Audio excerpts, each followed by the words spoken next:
நண்பர்களே, ஆசிய கோப்பைக்கான இந்திய அணி இப்போ அறிவிக்கப்பட்டிருக்கு. இந்திய அணிக்கு ஒரு புதிய துணை கேப்டனும் கிடைச்சிருக்காரு. அது மட்டும் இல்லாம இந்த தேர்வுல 5 விஷயங்கள் நம்மை ஆச்சரியப்படுத்தி இருக்கு. ஆமாம், ஆசிய கோப்பைக்கான இந்திய அணி அதிகாரப்பூர்வமா அறிவிக்கப்பட்டிருக்கு.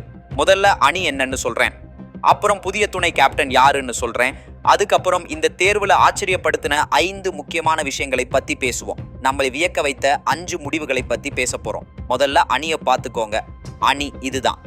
சூரியகுமார் யாதவ் கேப்டன், சுப்மன் கில் துணை கேப்டன். சுப்மன் கில் அணிக்குள்ள வந்ததும் இல்லாம அவருக்கு ஒரு புதிய பொறுப்பும் கிடைச்சிருக்கு.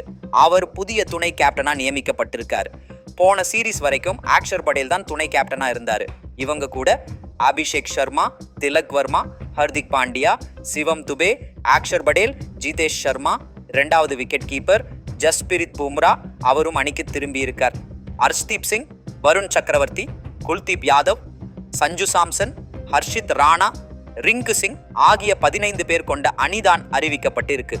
இப்போ இந்த அணியை பார்த்துட்டு இந்த தேர்வில் ஆச்சரியப்படுத்தின 5 பெரிய விஷயங்களை பத்தி பார்ப்போம். 1, கில் புதிய துணை கேப்டனா நியமிக்கப்பட்டிருக்கிறாரு.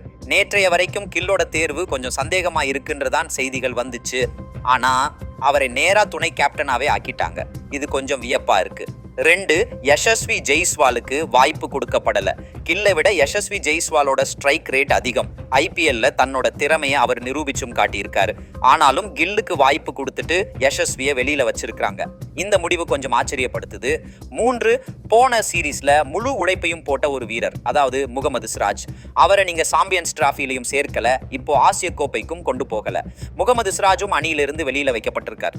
4வது ஆச்சரியப்படுத்துற விஷயம், வாஷிங்டன் சுந்தரும் அணியில் இல்ல. சமீபத்தில் ஐபிஎல்ல மிரட்டலான பேட்டிங், பவுலிங்னு 2லையுமே கலக்கின ஒரு ஆல்ரவுண்டரை ஏன் நீங்க கொண்டு போகல? அதாவது ஆசிய கோப்பைக்கு உங்ககிட்ட எந்த ஒரு ஆஃப்டர் ஸ்பின்னரும் இருக்க மாட்டாருன்னு அர்த்தம். இது ஒரு ஆச்சரியமான முடிவு தான். சுந்தருக்கு ஏன் வாய்ப்பு கொடுக்கல?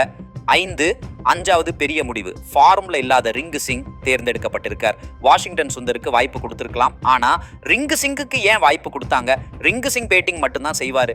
அவருக்கு பதிலா வாஷிங்டன் சுந்தர் பேட்டிங், பவுலிங் 2மே செய்வாரு. பினிஷர் ரோலையும் அவர் செய்ய முடியும். ஃபார்ம்ல இல்லாத நிலையிலையும் ரிங்கு தேர்ந்தெடுக்கப்பட்டிருக்கார். அப்புறம் இன்னொரு ஆச்சரியமான விஷயம், ஸ்ரேயஸ் ஐயர் இந்த அணியில இல்லவே இல்லை. அவரை தேர்ந்தெடுக்கவே இல்லை. ஸ்ரேயஸ் ஐயரை பத்தி பேசவே இல்லை. இவ்வளவு அருமையான மிடில் ஆர்டர் பேட்ஸ்மேன், ஐபிஎல்ல அருமையா கேப்டன்ஷிப் செஞ்சாரு, அருமையா பேட்டிங் செஞ்சாரு. ஆனாலும் ஸ்ரேயஸ் ஐயர் இந்த அணியில இல்லாம போயிட்டார். இந்த தேர்வுல ஆச்சரியப்படுத்தின 5 விஷயங்கள் இதான். இந்த ரிப்போர்ட்டை பார்த்ததுக்கு ரொம்ப நன்றி.